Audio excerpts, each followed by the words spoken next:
Good morning second class. बेटा मैंने आप लोगों को इंग्लिश रीडर में चैप्टर नंबर 11 और 12 पढ़ाया था।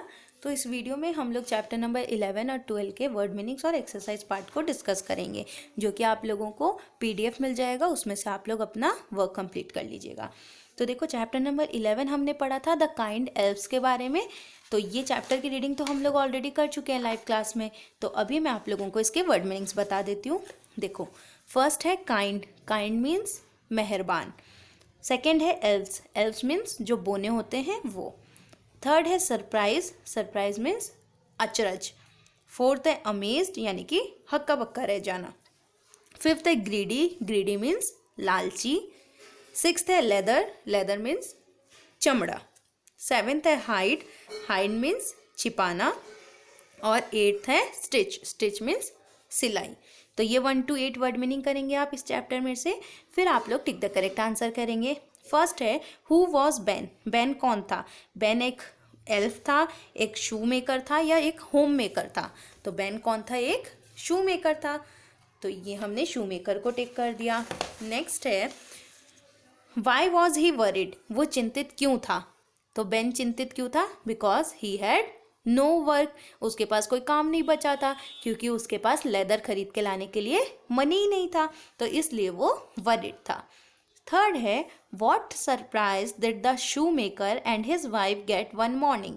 एक सुबह शू मेकर और उसकी वाइफ नैन्सी को क्या सरप्राइज मिला था? तो उन लोग को क्या मिले थे? A pair of new shoes मिले थे।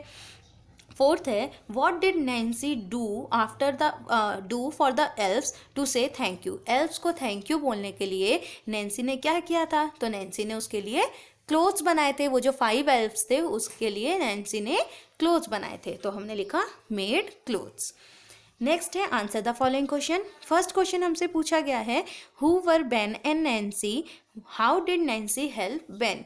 बेन और नैन्सी कौन थे और नैन्सी बेन की हेल्प कैसे करती थी? तो हमने लिखा दे वर शू मेकर्स। वो दोनों शू मेकर्स थे। She helps in different things, और वो अलग अलग चीज़ों में हेल्प करती थी। कौन? Nancy.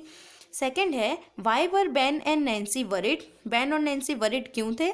They were worried as no money was left. वो लोग वरिड इसलिए थे क्योंकि उनके पास अब बिल्कुल भी मनी नहीं था। थर्ड है why was Ben surprised one morning. एक सुबह बेन क्यों सरप्राइज हो गया था? Ben was surprised with a new pair of shoes. Ben क्यों सरप्राइज हो गया था? क्योंकि उसको न्यू पेयर ऑफ शूज में दिखे थे। फोर्थ है what did Ben and Nancy see from behind the door. Door के पीछे से वो लोग क्या देख रहे थे? बेन और नैन्सी को क्या दिखा? Ben and Nancy saw 5 elves from behind the door. उन्होंने 5 एल्व्स को देखा, 5 बौने आदमियों को देखा जो कि उनकी मदद करने आते थे। फिफ्थ है what did the elves do when they got the new clothes. जब एल्व्स को नए कपड़े मिले तो उन्होंने क्या किया? दे वोर द क्लॉथ्स। उन्होंने वो कपड़े पहने एंड डांस्ड, और वो पूरी रात डांस करते रहे। सेकेंड है फिलिंग द ब्लैंक्स। इसमें फर्स्ट पूछा है ban dash the pair of new shoes. Ban ने वो जो पेयर ऑफ न्यू शूज़ उसको मिला था उसको क्या किया था? उसने सेल कर दिया था, है ना, उसको सोल्ड कर दिया था, ताकि उसको बेच के जो पैसे मिले उससे वो लेदर खरीद के ला सके और शूज़ बना सके। सेकेंड है he bought some dash with the money. क्या खरीद के लाया वो उस पैसे से? लेदर खरीद के लाया, चमड़ा खरीद के लाया। थर्ड है the elves like to help the dash people. Elves लोग जो थे वो कैसे लोगों की मदद करते थे? वो नीडी पीपल की हेल्प करते थे, यानी जिन लोगों को हेल्प की ज़रूरत होती थी उन लोगों की मदद करते थे। फोर्थ है Ben and Nancy never forgot the dash elves. Ben और नैन्सी कभी भी नहीं भूले थे कैसे एल्व्स को? काइंड एल्व्स को, ठीक है। फिर थर्ड है who said these statements and to whom. किसने किससे ये बातें कही? First God will help us don't worry. God हमारी मदद करेंगे, चिंता मत करो। ये बात किसने किससे कही थी? ये बात Nancy said to Ben. Nancy ने बेन को कहा था। सेकेंड है look at this a new pair of shoes shining bright.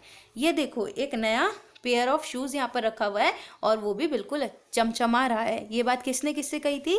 ये बात बेन ने कही थी नैन्सी को। Ben said to Nancy. Third है such kind little people I will make some clothes for them to say thank you. कितने दयालु लोग हैं ये छोटे छोटे लोग, और मैं इनके लिए कुछ कपड़े बनाऊंगी इनको थैंक यू कहने के लिए। ये बात किसने किससे कही थी? ये बात नैन्सी ने बेन को कही थी। फोर्थ है let us hide today and find out who does the stitching of the shoes for us. आज हम लोग छुप जाएंगे और छुप के देखेंगे कि हमारे शूज़ की स्टिचिंग यानी कि सिलाई कौन करता है। ये बात किसने किससे कही थी? ये बात बेन ने कही थी। किसको? नैन्सी को कही थी। तो ये हमारा चैप्टर कंप्लीट हुआ। नेक्स्ट चैप्टर था हमारा स्प्रिंग हैज़ कम। तो ये एक पोएम था जिसमें हमने वसंत के बारे में पढ़ा था कि जब वसंत ऋतु आती है तब क्या होता है, नए नए पेड़ पौधे उगने लगते हैं, फूल खिलने लगते हैं। तो उससे रिलेटेड हमने ये चैप्टर ऑलरेडी पढ़ लिया है। अब इसके वर्ड मीनिंग्स देखिए। फर्स्ट है ग्राउंड, ग्राउंड मीन्स ज़मीन। सेकेंड है शूट, शूट मतलब टहनी। थर्ड है स्वेल, स्वेल मतलब फुलाव, फूल जाना है ना। फोर्थ है पेटल्स, पेटल्स मतलब पंखुड़ी। फिफ्थ है बर्ड, बर्ड मीन्स कली। तो ये वर्ड मीनिंग आप करेंगे। इसके बाद आप ये क्वेश्चन आंसर्स करेंगे।